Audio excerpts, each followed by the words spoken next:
We struggle with beliefs and gain nothing. Murdo MacDonald-Bayne.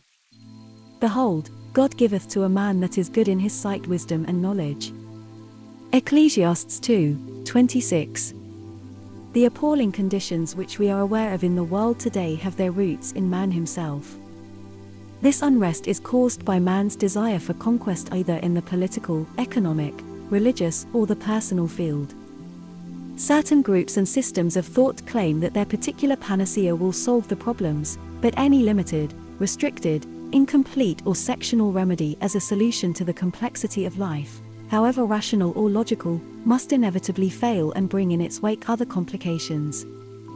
To solve any problem, struggle, suffering, and misery in ourselves and in the world, we must understand it, not through the limitation of any particular group, but with a free mind capable of facing the problem as an undivided whole. First, we must realize that there must be a cause for this confusion and misery not only in ourselves but also in our relationship with others. If we can understand the fundamental cause, then the problem can be solved forever. Let us see how we can approach this all-engaging nightmare of existence in which we live. When we try to solve our problem of relationship with others from the outside, we soon realize that there must be a complete change in our social and economic structure. We see that there must be a complete elimination of barriers, racial, natural, and economic. We must also be free from religious barriers with their separate dogmas and beliefs. Wherever there are different groups formed, religious or otherwise, they become antagonistic to each other. We realize that all these organizations have not united men, they have separated man from man. These things happen in ourselves first, then they become world domination, thus we are caught up in the result of our own causes.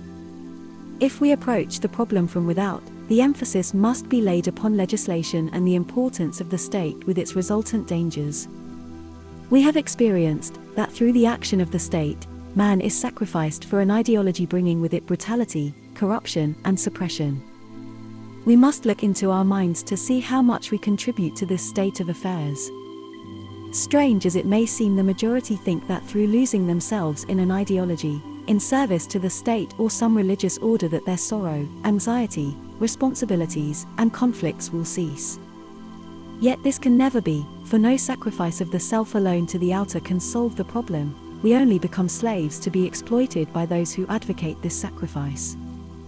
When we look within, we are conscious of the I with its personal limitation, its ambitions, hopes, fears, passions, and greed.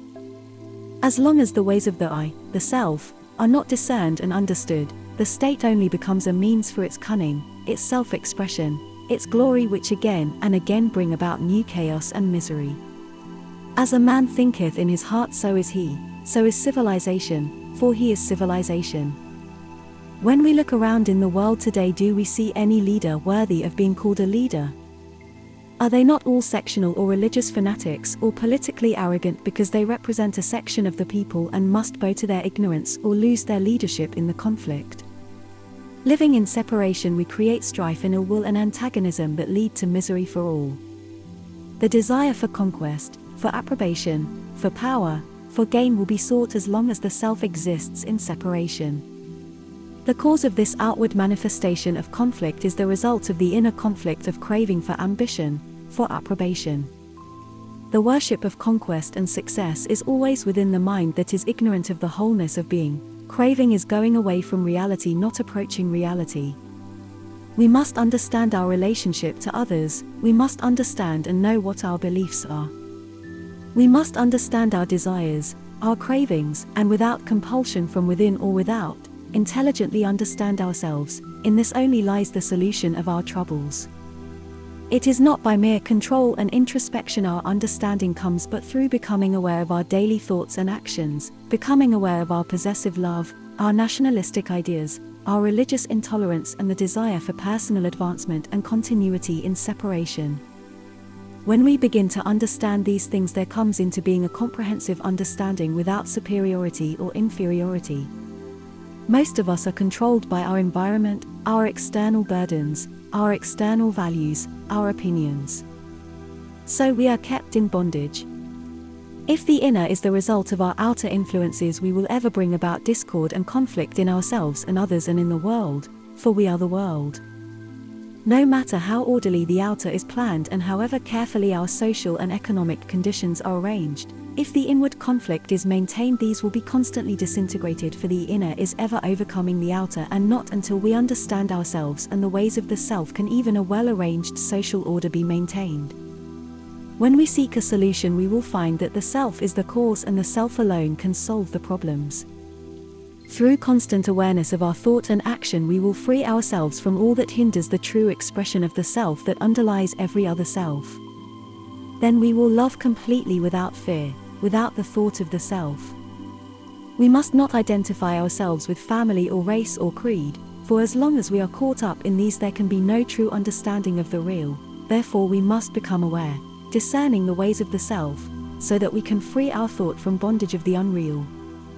The universe, including man, is spiritual, harmonious and eternal. In this is being, therefore the likeness between God and man is the likeness of the creative power inherent in God, not as separate and distinct from man, but as one and the same.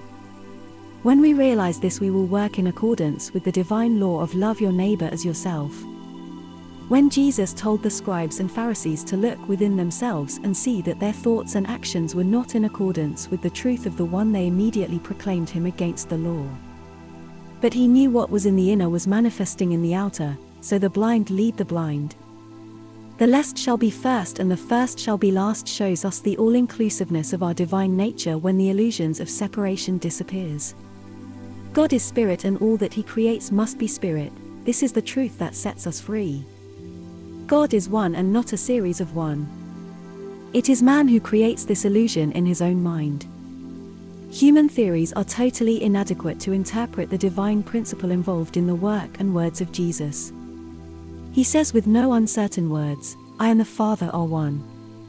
This is the leaven of truth ever at work and must eventually destroy the entire mass of error in the world and so be eternally glorified in man's spiritual freedom.